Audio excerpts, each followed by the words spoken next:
Hello friends, এগিয়ে ছিল 2.0-তে সকলকেই স্বাগত। আজ আমরা নিয়ে চলে এসেছি টার্গেট আরআরবি গ্রুপ ডির পার্ট 13 নিয়ে। তো এই পার্টে আমরা আলোচনা করব জেনারেল সায়েন্সের কিছু কোশ্চেন নিয়ে, যে কোশ্চেনগুলো আমরা ডিটেলস আলোচনা করব প্রত্যেকটি কোশ্চেন, এবং ভিডিও শেষে দেখে নেব ফিজিক্সের উপর থেকে কিছু ম্যাথ প্রবলেম। তো বন্ধুরা, আর কোনো টাইম ওয়েস্ট করবো না, চলুন শুরু করা যাক। শুরু করার পূর্বে সকলের কাছে ছোট্ট একটাই রিকোয়েস্ট, যারা আমাদের চ্যানেলে নতুন এসেছেন চ্যানেলটিকে সাবস্ক্রাইব করে পাশে থাকা বেল আইকনটি প্রেস করে রাখুন পরবর্তী ভিডিওর আপডেট সঠিক সময়ে পাওয়ার জন্য। তো চলুন শুরু করা যাক। প্রথম কোশ্চেন কি বলছে, NaClO নিচের কোনটির আণবিক সূত্র? তো এখানে কিন্তু সঠিক অ্যান্সার হবে তরল ব্লিচ, অর্থাৎ 1 নম্বর অপশন তরল ব্লিচ, যার রাসায়নিক নাম কি? NaClO, sodium hypochlorite. এটা ক্লোরিনের একটি যৌগিক। এর ব্যবহার কি? জীবাণুনাশক হিসেবে ব্যবহার করা হয়, ব্লিচিং এজেন্ট হিসেবে কাজ করে। এটার বর্ণহীন বা কিছুটা সামান্য হলুদ বর্ণযুক্ত। এছাড়া বাদ বাকি যে অপশনগুলো আমরা দেখতে পাচ্ছি, ব্লিচিং পাউডার, ব্লিচিং পাউডারের সংকেত কি? CaClO তার হোল 2, মার্স গ্যাস অর্থাৎ CH4 মিথেন গ্যাস, ক্লোরোফর্ম এর সংকেত CH3। তো এখানে NaClO অর্থাৎ সোডিয়াম হাইপোক্লোরাইড, যার আণবিক সূত্র তরল ব্লিচ বলা হয় একে। পরবর্তী কোশ্চেন কি বলছে, সাদা কালো ফটোগ্রাফিতে নিম্নলিখিত কোন পদার্থ ব্যবহার করা হয়? তো এখানে কিন্তু সঠিক অ্যান্সার হয়ে যাবে silver bromide, AgBr, silver bromide. অর্থাৎ ফটোগ্রাফিক ফিল্মে কিন্তু সিলভার ব্রোমাইড দিয়ে প্রলিপ্ত করা হয় ফটোগ্রাফিক ফিল্ম। এই সিলভার ব্রোমাইড কিন্তু নরম, ফ্যাকাশে হলুদ হয়, জলে দ্রাব্য হয়, যা অস্বাভাবিক সংবেদনশীলতার জন্য কিন্তু পরিচিত। তো এখানে সঠিক অ্যান্সার কি হয়ে যাচ্ছে? 4 নম্বর অপশন সিলভার ব্রোমাইড, AgBr। পরবর্তী কোশ্চেন, নিম্নলিখিত কোন উপাদানটিকে উদ্ভিদে মাইক্রোনিউট্রিয়েন্ট বলা হয়? মাইক্রোনিউট্রিয়েন্ট, এখানে সঠিক অ্যান্সার হয়ে যাবে 4 নম্বর অপশন Zn। তো এখানে আমরা দেখে নেব মাইক্রোনিউট্রিয়েন্ট বা ম্যাক্রোনিউট্রিয়েন্ট সম্পর্কে কিছু তথ্য। গাছের বৃদ্ধি এবং বিপাকের জন্য প্রয়োজনীয় যে সমস্ত উপাদান, সেটাকে দুভাগে ভাগ করা যায়। কি কি? একটা মাইক্রোনিউট্রিয়েন্ট আর একটা ম্যাক্রোনিউট্রিয়েন্ট। তো কাকে বলে মাইক্রোনিউট্রিয়েন্ট? কাকে বলে? উদ্ভিদদের ক্ষেত্রে যে সমস্ত পুষ্টি খুবই কম মাত্রায় প্রয়োজন, তাকে কিন্তু মাইক্রোনিউট্রিয়েন্ট বলে। এর উদাহরণ কি কি? লোহা, ম্যাঙ্গানিজ, তামা, মলিবডিনাম, দস্তা, ব্রোন, ক্লোরিন আর নিকেল। কি কি? লোহা, ম্যাঙ্গানিজ, তামা, মলিবডিনাম, দস্তা, ব্রোন, ক্লোরিন আর নিকেল।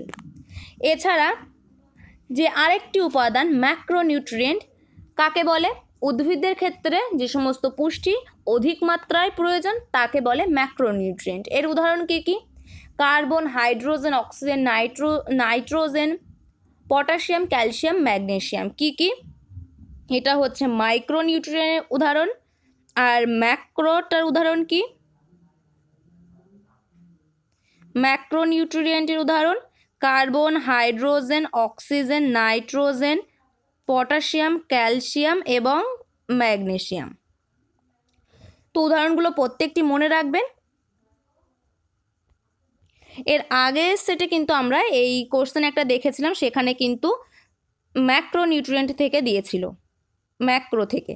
তো প্রত্যেকটি উদাহরণ মনে রাখবেন, এগুলো কিন্তু ইম্পর্টেন্ট। পরবর্তী কোশ্চেন দেখে নেওয়া যাক কি বলছে। কোষ প্রাচীর সহ ক্ষুদ্রতম জীবন্ত প্রাণী কোনটি? তো এখানে কিন্তু সঠিক অ্যান্সার হয়ে যাবে 2 নম্বর অপশন ব্যাকটেরিয়া, যার আকার, কোষের আকার কত? 0.5 মাইক্রোমিটার থেকে 100 মাইক্রোমিটার। এছাড়া ক্ষুদ্রতম জীবন্ত কোষ বা প্রাণী কোনটি? ক্ষুদ্রতম জীবন্ত কোষ বা প্রাণী মাইক্রোপ্লাজমা। এটা কিন্তু কোষ প্রাচীর থাকে না। এখানে আমরা দেখতে পাচ্ছি কোষ প্রাচীর সহ ক্ষুদ্রতম জীবন্ত প্রাণী, আর কোষ প্রাচীর নেই এমন ক্ষুদ্রতম জীবন্ত প্রাণী কোনটি? মাইক্রোপ্লাজমা। এগুলি কিন্তু এককোষী জীব হয়। এরা অক্সিজেন ছাড়াই কিন্তু বাঁচতে পারে, মাইক্রোপ্লাজমা। তো এখানে সঠিক অ্যান্সার কোনটা হবে? কোষ প্রাচীর সহ ক্ষুদ্রতম জীবন্ত প্রাণী ব্যাকটেরিয়া, আর কোষ প্রাচীর নেই এমন ক্ষুদ্রতম জীবন্ত প্রাণী কোনটি? মাইক্রোপ্লাজমা। পরবর্তী কোশ্চেন, সাবানের বুদবুদের উপর কিছু পরিমাণ আধান প্রয়োগ করা হলে কি হয়? তো এখানে সঠিক অ্যান্সার হয়ে যাবে 1 নম্বর অপশান, এর ব্যাসার্ধ কিন্তু বেড়ে যায়।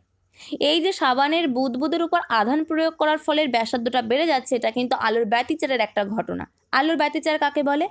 দুটি আলোক তরঙ্গের উপরিপতনের কারণে আলোক শক্তির বা তীব্রতার বন্টনে যে সামান্য পরিবর্তন ঘটে সেটাই হচ্ছে আলোর ব্যতিচার। এটা এই যে আলোর ব্যতিচারের নীতি, এই নীতি প্রবর্তন করেন টি ইয়ং।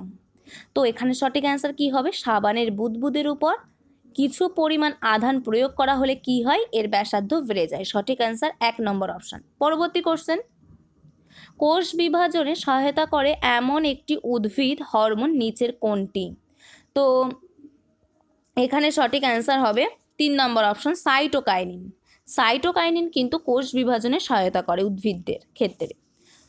এটি কার্বন, হাইড্রোজেন, অক্সিজেন এবং নাইট্রোজেন নিয়ে গঠিত। এই সাইটোকাইনিন কি নিয়ে গঠিত? কার্বন, হাইড্রোজেন, অক্সিজেন এবং নাইট্রোজেন। এর উৎস কি? উদ্ভিদদের বিভিন্ন ধরনের শস্য বা ফলে বেশি পরিমাণে থাকে। টমেটো, নাশপাতি, কুল ইত্যাদির ফুল বা ফলের নির্যাসে থাকে এই সাইটোকাইনিন। এছাড়া ভুট্টার শস্যে, নারকেলের দুধে কিন্তু প্রচুর পরিমাণে সাইটোকাইনিন থাকে, বা ডাবের জলেও কিন্তু সাইটোকাইনিন প্রচুর পরিমাণে থাকে। এর কাজ কি? একটি কাজ তো আমরা দেখতেই পাচ্ছি, কোষ বিভাজনে সহায়তা করা। তাছাড়া কোষের বৃদ্ধি ঘটানো, কলমের ক্ষেত্রে মূলের বৃদ্ধি ত্বরান্বিত করা, অগ্রমুকুলের অবাধ বৃদ্ধি রোধ করা, কাক্ষিক মুকুলের বৃদ্ধি ঘটানো বা পরিস্ফুটনে সাহায্য করা। এছাড়া এই হরমোন বিচ্ছিন্ন পাতার ক্লোরোফিল বিনষ্ট করে একে বিলম্বিত করে। তো এখানে সঠিক অ্যান্সার হয়ে যাবে কোষ বিভাজনে সহায়তা করে এমন একটি হরমোন উদ্ভিদদের ক্ষেত্রে সাইটোকাইনিন, 3 নম্বর অপশান। পরবর্তী কোশ্চেন, মানব দেহে প্রাপ্ত স্টেপিস নামক ক্ষুদ্রতম হাড়টি কোথায় অবস্থিত? তো এখানে কিন্তু সঠিক অ্যান্সার হয়ে যাবে মধ্যকর্ণ। কর্ণ বা কান এর প্রধান 3টে অংশ, যেটা দিয়ে আমরা বহিরাগত শব্দ শুনি। কি? বহির্কর্ণ, মধ্যকর্ণ আর অন্তর্কর্ণ। বহির্কর্ণ এটা খুবই ছোট হয়, বায়ুপূর্ণ প্রকাষ্ট হয় এই মধ্যকর্ণ। এর আবার 3টে অংশ কি? মেলিয়াস, ইনকাস, স্টেপিস, যার মধ্যে ছোট হাড় স্টেপিস। আর এই মধ্যকর্ণের কাজ কি? বহির্কর্ণ থেকে যে শব্দটা আসে, গৃহীত হয়, সেটা মধ্যকর্ণের যে 3টি অস্থি, মেলিয়াস, ইনকাস, স্টেপিস, এই 3টি অস্থির মাধ্যমে কিন্তু সেটা অন্তর্কর্ণের মধ্যে প্রবেশ করে। তো এখানে সঠিক অ্যান্সার, মানব দেহের প্রাপ্ত স্টেপিস বা স্টিরাপ নামক ক্ষুদ্রতম হাড়টি কোথায় অবস্থিত? সঠিক অ্যান্সার 4 নম্বর অপশন, মধ্যকর্ণে অবস্থিত। পরবর্তী কোশ্চেন, নিম্নলিখিত ইনফ্রাসনিক বা অবশ্রাব্য শব্দটি কার দ্বারা উৎপাদিত হয়? তো এখানে কিন্তু সঠিক অ্যান্সার হয়ে যাবে 3 নম্বর অপশন, হাতি। ইনফ্রাসনিক শব্দ তরঙ্গ কাকে বলে?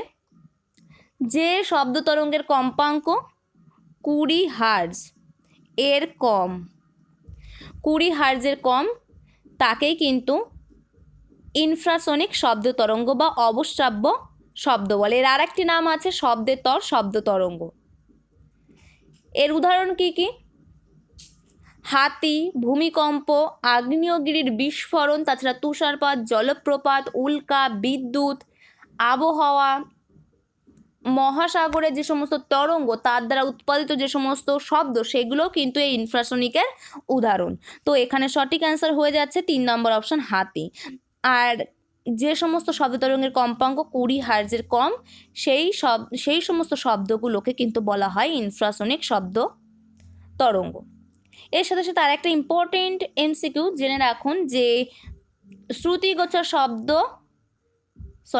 শ্রুতিগোচর কম্পাঙ্কের পাল্লা, অর্থাৎ যে কম্পাঙ্কের মধ্যে শব্দকে শুনলে আমরা শুনতে পাই, 20 হার্জ থেকে 20,000 হার্জের মধ্যে শব্দ যদি আমাদের কানে এসে পৌঁছায় তাহলে কিন্তু এই শব্দকে আমরা শুনতে পাই। যেমন ষড়যন্ত্র দ্বারা উৎপাদিত শব্দ, এই 20 হার্জ থেকে 20,000 হার্জের মধ্যে থাকে, যা আমরা শুনতে পাই। একটা উদাহরণ। তো এখানে সঠিক অ্যান্সার কি হয়ে যাচ্ছে? অবশ্রাব্য বা ইনফ্রাসনিক শব্দ কোনটি? হাতি দ্বারা উৎপাদিত শব্দ। পরবর্তী কোশ্চেন, কোন প্রতিবিম্বকে পর্দায় ফেলা যায় না? তো এখানে কিন্তু সঠিক অ্যান্সার হবে 2 নম্বর অপশন, অসৎ বিম্বকে কোন পর্দায় ফেলা যায় না। তো অসৎ বিম্ব সম্পর্কে আমরা কিছু তথ্য দেখে নেব। অসৎ বিম্ব এটা উল্টো হয়। অসৎ বিম্বকে লেন্স বা দর্পণে দেখা যায়, কিন্তু পর্দায় ফেলা যায় না। আর এটা সমতল, উত্তল দর্পণ বা অবতল লেন্সের দ্বারা কিন্তু এই অসৎ বিম্বটা গঠিত হয়। এর উদাহরণ কি? মরুভূমিতে যে মরীচিকার সৃষ্টি হয় সেটা কিন্তু অসৎ বিম্বের উদাহরণ। পরবর্তী কোশ্চেন কি বলছে? সূর্যোদয় এবং সূর্যাস্তের সময় বায়ুমণ্ডলে লাল ভাব এর কারণ কি? তো এখানে কিন্তু সঠিক অ্যান্সার হয়ে যাবে আলোর বিক্ষেপণ। আলোর বিক্ষেপণ। তো আলোর বিক্ষেপণ ব্যাপারটা কি? কোনো বস্তুকণা, এই বস্তুকণার উপর যদি এর আকারের তুলনায় বড় তরঙ্গ দৈর্ঘ্য বিশিষ্ট কোনো তরঙ্গ এসে পড়ে, তাহলে এই তরঙ্গ থেকেই বস্তুকণাটি কিছু পরিমাণ শক্তি শোষণ করে। শোষণ করার ফলে যে পরিমাণ শক্তিটা শোষণ করছে সেটা এই বস্তুকণার চারিদিকে ছড়িয়ে দেয়। এটাই হচ্ছে আলোর বিক্ষেপণ। তো এর একটা বাস্তব উদাহরণ কি? যখন সূর্য থেকে আলো ভূপৃষ্ঠে এসে পৌঁছায় তখন বায়ুমণ্ডলের মধ্যে বিভিন্ন ধরনের বায়ুকণা অর্থাৎ ধূলিকণা থাকে। তো সেগুলোর উপর ওই সূর্যের আলো পড়ার ফলে সেই ধূলিকণা বা বায়ুকণাগুলো ওই আলোক শক্তিকে শোষণ করে। শোষণ করার পর সেই শক্তিগুলো চারিদিকে ছড়িয়ে দেয়। ফলে কিন্তু আমরা সমস্ত দিকটা দেখতে পাই উজ্জ্বলভাবে। তো এখানে সঠিক অ্যান্সার হয়ে যাচ্ছে 1 নম্বর অপশন, আলোর বিক্ষেপণ। এই আলোর বিক্ষেপণ কিন্তু আলোর তরঙ্গ দৈর্ঘ্যের সাথে তরঙ্গ দৈর্ঘ্যের চতুর্থ ঘাতের ব্যস্তানুপাতিক। অর্থাৎ বিক্ষিপ্ত আলোর তীব্রতা, বিক্ষিপ্ত আলোর তীব্রতা সেটা কিন্তু আলোর তরঙ্গ দৈর্ঘ্যের চতুর্থ ঘাতের ব্যস্তানুপাতিক। অর্থাৎ বিক্ষিপ্ত আলোর তীব্রতা যদি I হয়, সমানুপাতিক চিহ্ন দিয়ে 1/λ⁴, অর্থাৎ তরঙ্গ দৈর্ঘ্য এর চতুর্থ ঘাতের ব্যস্তানুপাতে পরিবর্তিত হয় বিক্ষিপ্ত আলোর তীব্রতা। তো পরবর্তী কোশ্চেনে চলে যাব। এখানে সঠিক অ্যান্সার কি হয়ে যাচ্ছে? সূর্যোদয় এবং সূর্যাস্তের সময় বায়ুমণ্ডলের লাল ভাব এর কারণ কি? আলোর বিক্ষেপণ। আর এখানে যে সূর্যোদয় এবং সূর্যাস্ত হয় তখন যে আলোটা আমাদের চোখে এসে পৌঁছায়, সেই আলোর মধ্যে কিন্তু লাল বর্ণের আলো ভাগটা সবচেয়ে বেশি পরিমাণে থাকে। আর লাল আলোর তরঙ্গ দৈর্ঘ্য সবচেয়ে কম, ফলে কম পরিমাণে বিক্ষিপ্ত হয়। এখানে আমরা দেখতে পাচ্ছি বিক্ষিপ্ত আলোর তীব্রতা তার তরঙ্গ দৈর্ঘ্যের চতুর্থ ঘাতের ব্যস্তানুপাতে পরিবর্তিত হচ্ছে। অর্থাৎ তরঙ্গ দৈর্ঘ্য যত বেশি হবে আলোটা তত কম বিক্ষিপ্ত হবে। আর লাল আলোর তরঙ্গ দৈর্ঘ্য সবচেয়ে বেশি, লাল আলোর তরঙ্গ দৈর্ঘ্য বেশি হওয়ার কারণে এটা কম বিক্ষিপ্ত হয়। তো আমাদের চোখে তো কম বিক্ষিপ্ত হওয়ার ফলেই কিন্তু এটা প্রচুর পরিমাণে আমাদের চোখে এসে পৌঁছায় সূর্যোদয় এবং সূর্যাস্তের সময়। এই কারণে কিন্তু বায়ুমণ্ডল লাল ভাব দেখা যায়। তো এখানে সঠিক অ্যান্সার হবে 1 নম্বর অপশন, আলোর বিক্ষেপণ। পরবর্তী কোশ্চেন, এখান থেকেই আমাদের ম্যাথ প্রবলেম শুরু। এটা আমাদের ফার্স্ট ম্যাথ প্রবলেম। কি বলছে? একটি কাঠের গুঁড়ির মধ্যে 8 সেমি প্রবেশ করার সময় একটি বস্তু তার গতিবেগের 2/3 হারায়। স্থির হওয়ার আগে এটি আরও কতটা প্রবেশ করবে? তো আমরা প্রাথমিক বেগ ধরে নিচ্ছি ইউ, অন্তিম বেগ ভি ধরে নিচ্ছি। অন্তিম বেগ ভি = কত হবে? তার প্রাথমিক গতিবেগের 2/3 হারাচ্ছে, অর্থাৎ অন্তিম বেগ ইউ মাইনাস 2/3 ইন্টু ইউ, এটাই হয়ে যাবে তার অন্তিম বেগ। মানে হারিয়ে ফেলছে, তার মানে বিয়োগ করে ফেলবো আমরা প্রাথমিক গতিবেগ থেকে কত 2/3 অংশ, প্রাথমিক গতিবেগের 2/3 অংশ। তো এটাকে ক্যালকুলেশন করলে কত হয় u/3। তো এটাই হচ্ছে আমাদের অন্তিম বেগ এবং কতটা দূরত্ব প্রবেশ করছে s ইকুয়াল টু কত 8 সেমি।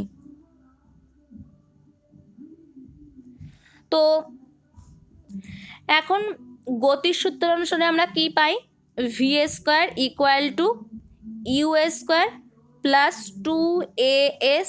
এখান থেকে আমরা a এর মানটা বার করব। v এর মান কত u/3 মানে u²/9, আর আমরা প্রাথমিক গতিবেগ ধরে নিয়েছিলাম u² plus 2 into a into S এর মান কত 8 সেন্টিমিটার। তো 8 সেন্টিমিটার প্রবেশ করছে। এখান থেকে a এর মানটা কত বার হচ্ছে তাহলে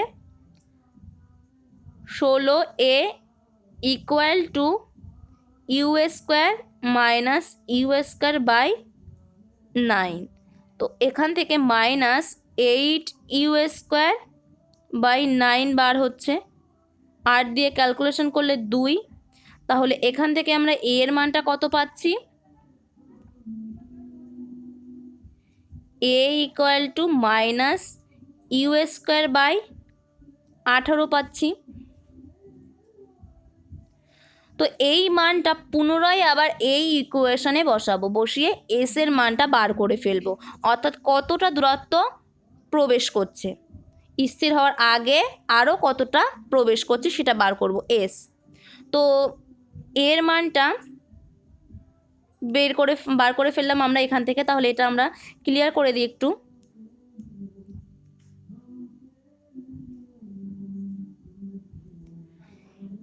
এর আগে যেহেতু আমরা এস ইকুয়াল টু 8 সেন্টিমিটার ধরেছি, তাহলে এর দ্বিতীয় ক্ষেত্রে আমরা আরও কতটা দূরত্ব প্রবেশ করছি সেটাকে ধরে নিচ্ছি এস ড্যাশ। তাহলে আমরা সেকেন্ড বার যখন গতির সূত্রটা লিখব কি লিখব v² equal to u² plus 2as dash 2as dash. এখান থেকে আমরা এস ড্যাশের মানটা বার করব। এখানে আমরা দেখতে পাচ্ছি বস্তুটা কিন্তু থেমে যাচ্ছে, অর্থাৎ অন্তিম বেগ v ইকুয়াল টু কী হয়ে যাবে 0। অন্তিম বেগ v ইকুয়াল টু সেকেন্ড পার্টে অন্তিম বেগ v ইকুয়াল টু হয়ে যাবে 0। আর এই ফার্স্টে যেটা অন্তিম বেগ ছিল সেকেন্ড ক্ষেত্রে সেটা প্রাথমিক বেগ হয়ে যাবে, অর্থাৎ এর যে অন্তিম বেগ সেটাই যখন বস্তুটা থেমে যাওয়ার আগে প্রবেশ করবে সেটাই তার প্রাথমিক বেগ হয়ে যাবে। তাহলে এখানে u ইকুয়াল টু কত পাচ্ছি u/3। অন্তিম বেগটাই প্রাথমিক বেগে পরিণত হচ্ছে। তাহলে এখান থেকে আমরা এস ড্যাশের মানটা বার করে ফেলবো। এর মানটা আমরা জানি মাইনাস u²/18। তাহলে 0 ইকুয়াল টু ইউ এর মান কত সেকেন্ড ক্ষেত্রে u/3, তার মানে u²/9 হবে এটা, যেহেতু a² আছে, প্লাস 2 ইন্টু এর মান কত minus u²/18 into S dash. তো এখান থেকে আমরা এস ড্যাশের মানটা বার করে ফেলবো। এস ড্যাশের মানটা বার করলে কত আসছে, এটা মাইনাস আছে এখানে, এর সমীকরণের এই সাইডে আনলে প্লাস হয়ে যাবে।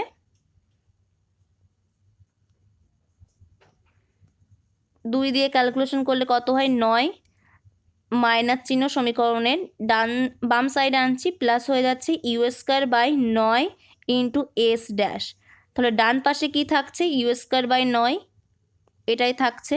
ক্যালকুলেশন করলে u² কাটছে, 9 9 কাটছে, তাহলে এস ইকুয়াল টু কত হচ্ছে এস ড্যাশ ইকুয়াল টু কত হচ্ছে 1। তাহলে স্থির হওয়ার আগে এটি আরও কতটা প্রবেশ করবে 1 সেন্টিমিটার কিন্তু প্রবেশ করবে। সঠিক অ্যান্সার হয়ে যাচ্ছে 1 নম্বর অপশান। ফার্স্টে আমরা কি করলাম v² equal to u² plus 2as, এখান থেকে আমরা এর মানটা বার করে ফেললাম। তারপর একই সূত্র প্রয়োগ করে, অর্থাৎ V square equal to U square plus 2as, এখান থেকে আমরা এস এর মানটা বার করলাম, এর মানটা বসালাম, ভি ইকুয়াল টু 0 যেহেতু বস্তুটা থেমে যাবে, ইউ ইকুয়াল টু কী হবে, আগের গতিবেগ হয়ে যাবে এখন প্রাথমিক গতিবেগ, অর্থাৎ u/3টাই হচ্ছে প্রাথমিক গতিবেগ হয়ে যাবে। তো মান বসিয়ে আমরা এস ড্যাশ ধরে নিলাম, সেকেন্ড বার মানে থেমে যাওয়ার আগে সে এস ড্যাশ দূরত্ব প্রবেশ করবে, তো এস ড্যাশের মানটা কিন্তু এখান থেকে বার করে ফেললাম কত, 1 সেন্টিমিটার। তাহলে সঠিক অ্যান্সার কত হয়ে যাচ্ছে, 1 সেন্টিমিটার। পরবর্তী কোশ্চেন কি বলছে, 5 সেন্টিমিটার ভর বিশিষ্ট একটি বুলেটকে 3 কেজি ভর বিশিষ্ট একটি পিস্তল থেকে 150 মিটার পার সেকেন্ড বেগের সাথে অনুভূমিকভাবে নিক্ষেপ করা হলো। দাগা অর্থাৎ এখানে কিন্তু নিক্ষেপের কথা বলছে। পিস্তলের পশ্চাৎসরণের বেগ কত হবে? তো এখানে জায়গা যেহেতু আমার শর্ট আর লেখার পর খুব বাজে দেখতে হয়ে যাচ্ছে, সেই কারণে আমি ফার্স্টে বলে দিচ্ছি কোন প্রসেসে আমরা করব, তারপর একটু স্টেপ জাম্প দিয়ে অঙ্কটা করে দিচ্ছি। তো ফার্স্টে আমরা কি করব, যখন প্রাথমিক অবস্থায় ছিল অর্থাৎ পিস্তল আর বুলেট, পিস্তল এবং বুলেট যখন স্থির অবস্থায় ছিল তখন এদের বেগ কত ছিল, ভি। তাহলে বুলেট সহ পিস্তলের প্রাথমিক ভরবেগ কি হবে, ভরবেগ ইকুয়াল টু আমরা কি জানি, ভর ইন্টু বেগ, বেগ যেহেতু এখানে ভি থাকছে, তার আগে বলে দিই ফার্স্টে আমরা বার করব বুলেট সহ পিস্তলের ভরবেগ, তারপর কি করব বুলেটের ভরবেগ বার করব এবং পিস্তলের ভরবেগ বার করব, এবং শেষে অন্তিম ভরবেগ বার করব কার, বুলেট সহ পিস্তলের।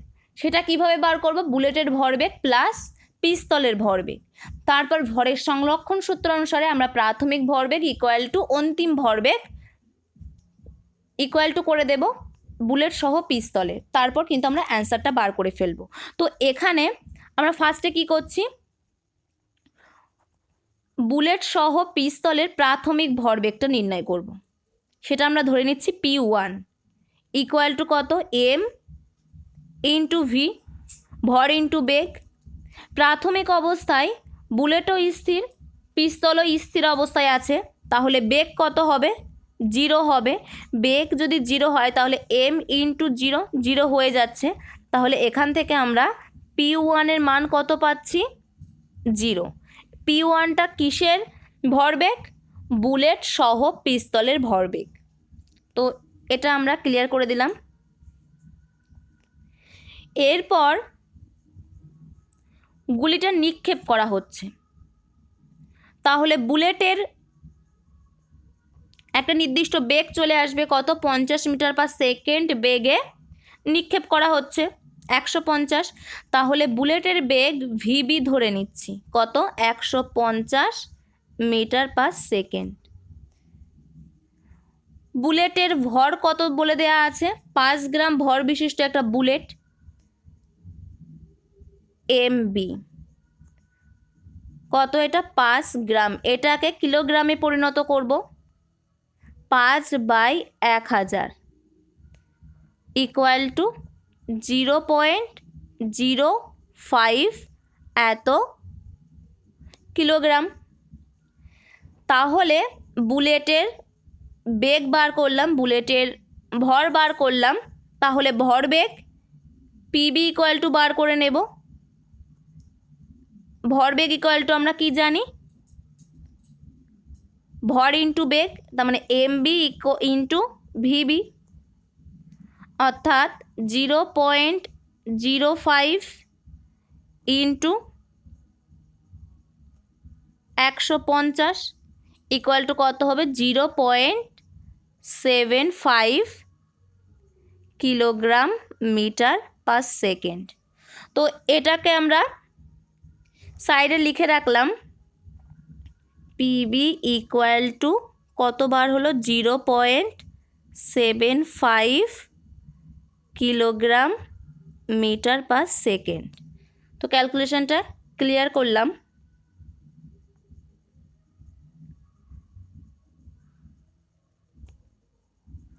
তাহলে আমাদের দুটো মান বার হলো। ফার্স্টে বুলেট সহ পিস্তলের প্রাথমিক ভরবেগ P1 সেটা বার করে রেখেছি কত 0, বুলেটের ভরবেগ বার করে রেখেছি কত 0.75 কিলোগ্রাম মিটার পার সেকেন্ড। এরপর আমরা পিস্তলের ভরবেগ বার করব। তো পিস্তলের পশ্চাৎ সরণের বেগ আমরা ধরে নিচ্ছি ক্যাপিটাল ভি, আর এর ভর কত বলে দেয়া আছে 3 কেজি ভর বিশিষ্ট একটা পিস্তল, এর বেগটা আমরা ধরে নিয়েছি ভি, আর এর ভর capital M equal to capital M ধরে নিলাম কত দেওয়া আছে 3 কেজি। তাহলে এর ভরবেগ কত হবে পি দিয়েই ডিনোট করলাম পিস্তল, অর্থাৎ পিস্তলের ভরবেগ M into V, M 3 into V capital V. তাহলে পিস্তলের ভরবেগ কত বার হচ্ছে 3v, এটা সাইডে লিখে রাখলাম 3v। এখন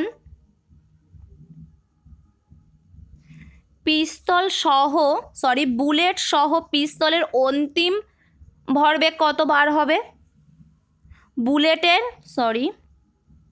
বুলেটের ভরবেগ প্লাস পিস্তলের ভরবেগ যোগ করলেই আমরা অন্তিম বুলেট সহ পিস্তলের অন্তিম ভরবেগ পেয়ে যাব। অন্তিম ভরবেগ P2 ধরলাম, পিবি প্লাস পিপি, পিবি হচ্ছে বুলেটের ভরবেগ, পিপি হচ্ছে পিস্তলের ভরবেগ, 0.75 প্লাস 3v। তো এখন ভরবেগের সংরক্ষণ সূত্র অনুসারে আমরা কি জানি, প্রাথমিক ভরবেগ ইকুয়াল টু অন্তিম ভরবেগ, এটা আমরা করতে পারি। তাহলে আমরা প্রাথমিক ভরবেগ কত বার করে রেখেছিলাম বুলেট সহ পিস্তলের P1 0, আর অন্তিম ভরবেগ কত বার হচ্ছে বুলেট সহ পিস্তলের 0.75 প্লাস 3v। তো এটার সাথে যদি আমরা সমান করে দিই 0 ইকুয়াল টু 0.75 প্লাস 3v হয়ে যাবে। তা এখান থেকে যদি আমরা ভি এর মানটা বার করি আমাদের কিন্তু অ্যান্সার চলে আসবে। তো ভি ইকুয়াল টু কত হবে -0.75/3 ইকুয়াল টু -0.25 এত মিটার পার সেকেন্ড। তো এখানে মাইনাস চিহ্ন কেন, যেহেতু পশ্চাৎ সরণ ঘটছে পিস্তলটি, তাই মাইনাস চিহ্ন দিয়ে সেটা বোঝানো হয়েছে। তো এখানে কিন্তু সঠিক অ্যান্সার আমাদের বেরিয়ে গেছে কত 0.25 মিটার পার সেকেন্ড, 2 নম্বর অপশান। তো এখানে সঠিক অ্যান্সার 0.25 মিটার পার সেকেন্ড। পরবর্তী কোশ্চেন দেখে নেব কি বলছে। একটি বল 50 গ্রাম ভর বিশিষ্ট একটি বস্তুর উপর প্রযুক্ত হওয়ার সময় 10 সেমি পার সেকেন্ডের ত্বরণ এর ত্বরণ উৎপন্ন করে, বস্তুর উপর প্রযুক্ত বলটিকে নির্ণয় করুন। তো এই ধরনের অঙ্ক কিন্তু আমরা আগের সেটেও করেছি। এখানে আমরা কোন সূত্র ইউজ করব, F equal to M into A. তো এফ এর মান কিন্তু আমাদের নির্ণয় করতে হবে, এম অর্থাৎ এর মান দেওয়া আছে 50 গ্রাম, এ এর মান দেওয়া আছে 10 সেমি পার সেকেন্ড স্কোয়ার। তো এফ ইকুয়াল টু কত হবে 50 গ্রাম আছে, এখান থেকে আমরা কিলোগ্রামে পরিণত করব, অর্থাৎ 50/1000, 50/1000 করলে কত আসে 0.05, দুটোর পরে 0 ইন্টু এ, এটা সেমি পার সেকেন্ড স্কোয়ার আছে, অর্থাৎ এটাকে মিটার পার সেকেন্ড স্কোয়ার করব, 10/100 ক্যালকুলেশন করলে কত আসে 0.1 মিটার পার সেকেন্ড স্কোয়ার, তার মানে 0.1। তো এটার ক্যালকুলেশন করলে কিন্তু এফ এর মানটা আমরা পেয়ে যাব কত 5 × 10⁻³ নিউটন।